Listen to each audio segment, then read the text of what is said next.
Mr. President, again, we find ourselves about to vote upon yet another hypocritical resolution.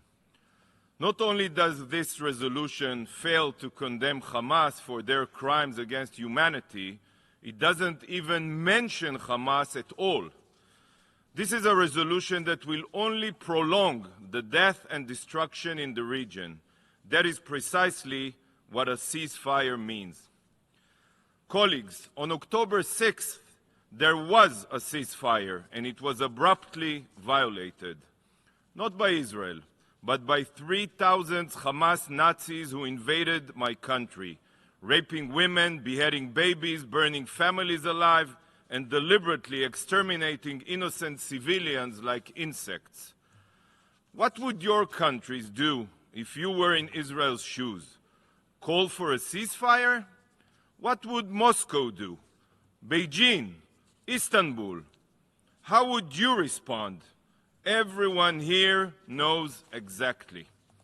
On December 1st, there was another pause in place. And again, it was violently ended by Hamas ISIS, who refused to release women held hostage and continued to fire rockets and missiles on our town and cities.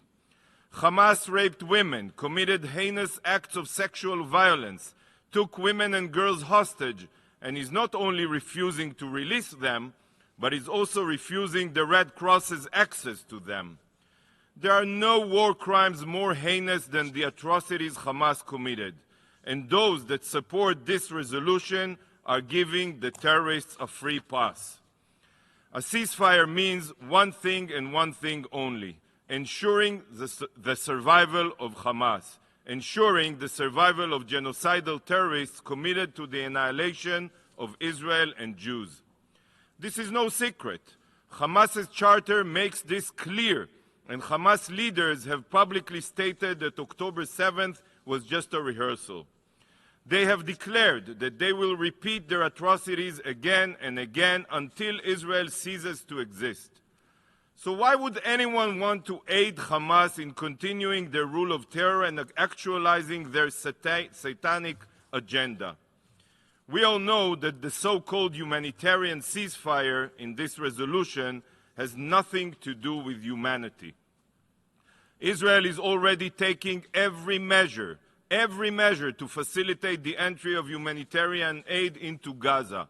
Thousands of aid trucks have entered with tens of thousands of tons of humanitarian aid. Field hospitals have been constructed. Floating hospital ships have been docked. And the only reason more aid is not entering Gaza is because UN bodies refuse to solve the logistical difficulties preventing all aid trucks waiting in Rafah from entering. If this resolution's true intent was humanitarian aid, it would be focused on improving the UN's logistical capabilities, not on a ceasefire. A ceasefire will only benefit the terrorists that steal the humanitarian aid for themselves. It will not benefit the people of Gaza. Is this your solution? What will happen the day after the ceasefire? Will this bring peace and stability to the region? Of course not. A ceasefire is a death sentence for countless more Israelis and Gazans. By voting in favor of this resolution, you are supporting the survival of jihadist terror and the continued suffering of people of Gaza. The exploitation of the Palestinians has made the UN a moral stain on humanity. Why are you continuing to allow them to make the United Nations irrelevant? If this body's intentions are just, why don't you just start by demanding a ceasefire only from those responsible for violating the past too? Why don't you hold the rapists and child murderers accountable? The time has come to put the blame where it belongs, on the shoulders of the Hamas monsters. But this resolution does not even condemn Hamas. It doesn't even mention Hamas. I honestly don't know how can someone look in the mirror and support a resolution that doesn't condemn Hamas and doesn't even mention Hamas by name. So at the very last, I urge you to vote for adding a condemnation of Hamas to the resolution. But you know what? I have an idea. If you want a real ceasefire, here is the right address. This is the phone number of Hamas's office in Gaza. You can all call +970 599 3765 and ask for Yihya Sinwar. Tell Hamas to put down their arms, turn themselves in, and return our hostages. This will bring a complete ceasefire that will last forever. So why are you not doing this? Why are you not holding Hamas accountable? Ironically, today is the United Nations International Day of Neutrality, the day on which the UN reminds itself to be an impartial mediator in de-escalating conflict.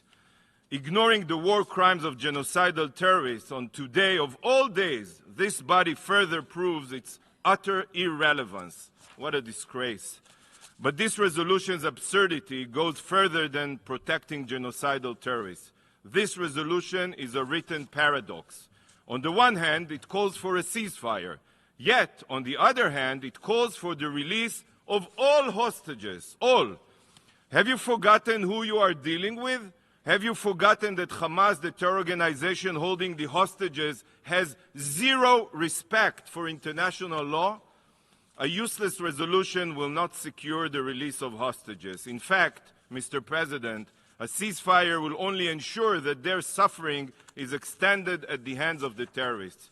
Hamas does not respond to General Assembly resolutions. Hamas responds only to threats on its survival. Continuing Israel's operation in Gaza is the only way any hostages will be released. This disgraceful resolution serves only one purpose: to try to tie Israel's hands and allow Hamas to continue its reign of terror. Colleagues, this institution was founded in the wake of the Holocaust. It was established to prevent such atrocities from ever happening again.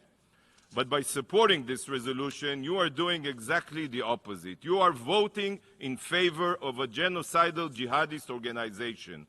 Mr. President, unlike our enemies, Israel believes in life and peace, not brazen violence. No piece of paper, especially one that is adopted by a biased, politicized majority, will prevent Israel from defending itself against those that seek our destruction. Israel is fighting a war for her future. There is not a single member state here, not a single member state here that would act differently in a similar situation. A ceasefire only serves to prolong Hamas's reign of terror, so I urge all member states to vote against this resolution. Thank you, Mr. President.